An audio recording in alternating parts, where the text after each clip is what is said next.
Hello guys, मैं हूं Nilesh and welcome to my YouTube channel. आज की इस वीडियो में हम सीखने वाले हैं JSX के अंदर चिल्ड्रन क्या होता है। चिल्ड्रन का प्रॉप के साथ में यूज करके डेटा को डायनेमिकली हम चेंज कैसे करा सकते हैं। So without wasting any time let's get started. हमारी प्रीवियस वीडियो के अंदर हमने क्लास कंपोनेंट का यूज करके डेटा को डायनेमिकली चेंज कराना सीखा था। अगर आपने वो वीडियो नहीं देखी है तो लिंक मैं आपको डिस्क्रिप्शन में प्रोवाइड करवा दूंगा, तो आप इस वीडियो को जरूर देखिएगा।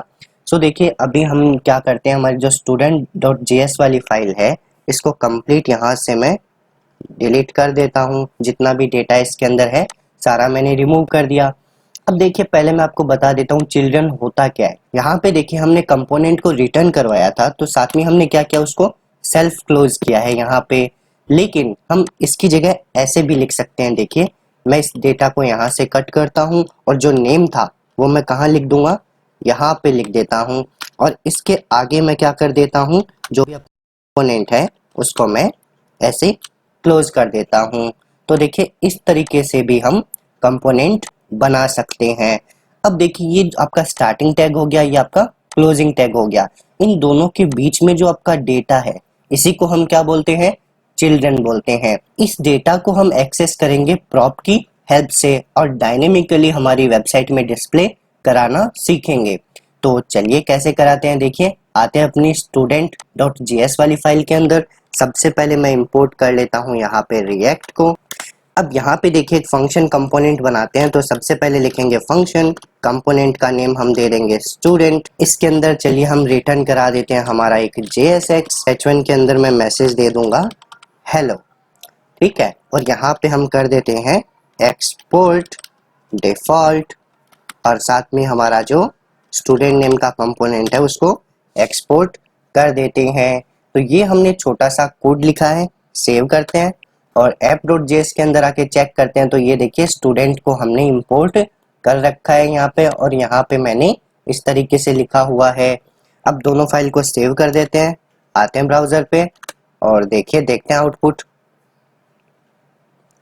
सो देखिए, यहाँ पे हमें ओनली हेलो लिखा हुआ दिखाई दे रहा है, लेकिन हमारा जो ये डेटा है राहुल वो डिस्प्ले नहीं हो रहा है। क्या डिस्प्ले हो रहा है, ओनली ये हेलो मैसेज हमें डिस्प्ले हो रहा है। तो जो भी आपका ये चिल्ड्रन है, हमें इस वैल्यू को गेट करना है और डिस्प्ले कराना है डायनेमिकली।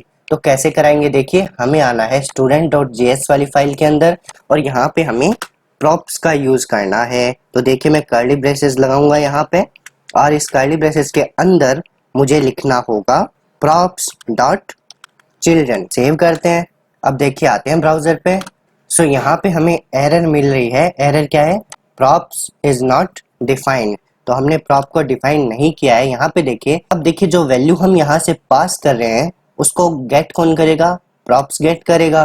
तो हमें यहाँ पे पहले प्रॉप्स लिखना पड़ेगा फंक्शन के अंदर, ठीक है।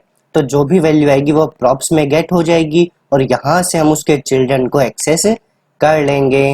अगेन सेव करते हैं, आते हैं ब्राउजर पे और करते हैं रिफ्रेश। सो ये देखिए, हमें आउटपुट मिल रहा है हेलो राहुल। यहाँ पे देखिए, मैं अगेन आपको दिखा देता हूँ मैंने क्या किया है। मैंने यहाँ पे एक कंपोनेंट बनाया स्टूडेंट और उसके अंदर मैंने एक वैल्यू लिखी राहुल। तो जो ये आपकी वैल्यू है वो क्या हो जाएगा, चाइल्ड हो जाएगा, ठीक है, इसका चिल्ड्रन हो जाएगा। अब इस डेटा को हमने यहाँ पे गेट किया है प्रॉप्स के अंदर और प्रॉप्स डॉट चिल्ड्रन को हमने डिस्प्ले करा लिया। जो राहुल है यहाँ पे वो क्या हो जाएगा, इस कंपोनेंट का चिल्ड्रन हो जाएगा और इसी चिल्ड्रन को हमने यहाँ पे प्रॉप्स की हेल्प से डिस्प्ले करा लिया है। अब साथ में एक चीज मैं और आपको बताऊंगा, अगर यहाँ पे मुझे एरो फंक्शन यूज करना होता है तो मैं कैसे करूंगा। देखिए, फंक्शन की जगह मैं लिखता हूँ कॉन्स्ट और इसके बाद में जो भी फंक्शन है उसका नेम। यहाँ पे मैं प्रॉप्स का ब्रैकेट हटा के यहाँ पे लगा देता हूँ इक्वल साइन, इक्वल के बाद में प्रॉप्स और प्रॉप्स के बाद में हमारा एरो। सो इस तरीके से हम अपना एरो फंक्शन बनाते हैं। देखिए, मैं सेव करता हूँ, अगेन आते हैं ब्राउजर पे तो हमें सेम ही आउटपुट डिस्प्ले कर रहा है। अब चलिए नेक्स्ट मैं आपको बताता हूँ कि क्लास कंपोनेंट के अंदर हम चिल्ड्रन को कैसे यूज करेंगे। तो चलिए इसको तो कमेंट कर देते हैं यहाँ पे। अब इसके बाद में नीचे हम क्लास कंपोनेंट बनाते हैं, तो हमें कंपोनेंट को इंपोर्ट करना पड़ेगा रिएक्ट के अंदर से। यहाँ पे ब्रैकेट लगाते हैं और इसके अंदर कंपोनेंट को इंपोर्ट कर लेते हैं। ठीक है, सबसे पहला काम हमने कर लिया, कंपोनेंट को इंपोर्ट करके। अब यहाँ पे हमें सबसे पहले कीवर्ड लिखना होता है, फिर कंपोनेंट का नेम लिखना होता है, फिर एक्सटेंड्स करना होता है। एक्सटेंड्स करने के बाद में हमें जस्ट कंपोनेंट लिख के ब्रैकेट को स्टार्ट कर देना होता है। अब इतना स्ट्रक्चर बनाने के बाद में इसके अंदर हमें रेंडर मेथड का यूज करना होता है। रेंडर लिख के अब इस रेंडर के अंदर हमें जो भी रिटर्न कराना है वो हमें इसके अंदर लिख देना है। हमें रिटर्न क्या कराना है, देखो ये सेम JSX का कोड यहाँ से कॉपी कर लेते हैं, इसके अंदर यहाँ पे कर लेते हैं पेस्ट। अब सेव करते हैं, आते हैं ब्राउजर पे और रिफ्रेश। सो देखिए हमें अगेन एरर मिल रही है। एरर क्या है, प्रॉप्स इज नॉट डिफाइंड। तो देखिए क्लास कंपोनेंट में प्रॉप्स को कैसे डिफाइन करते हैं, हमें जस्ट क्या लिखना पड़ेगा, हमें यहाँ पे पहले लिखना पड़ेगा दिस डॉट प्रॉप्स। अगर आप क्लास कंपोनेंट का यूज कर रहे हो तो आपको प्रॉप्स का यूज करने के लिए स्टार्टिंग में दिस लगाना पड़ेगा। हमें लिखना पड़ेगा this dot props dot children. Save करते हैं। अब देखिए जो भी आपका ये चिल्ड्रन है राहुल, वो यहाँ पे डिस्प्ले हो जाएगा। तो आते हैं ब्राउजर पे और ये देखिए ऑटोमेटिक। अब चलिए मैं एक कंपोनेंट और बना देता हूँ डायनेमिकली डेटा चेंज करने के लिए। नीचे पेस्ट कर देते हैं, राहुल की जगह मैं इस बार कर देता हूँ चलिए नीलेश। सेव करते हैं, आते हैं ब्राउजर पे।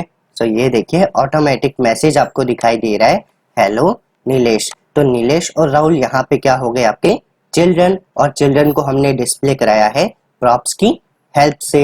आई थिंक आपको समझ में आ गया होगा। अगर फिर भी आपको कोई डाउट्स हो तो आप कमेंट सेक्शन में मुझसे जरूर पूछिएगा।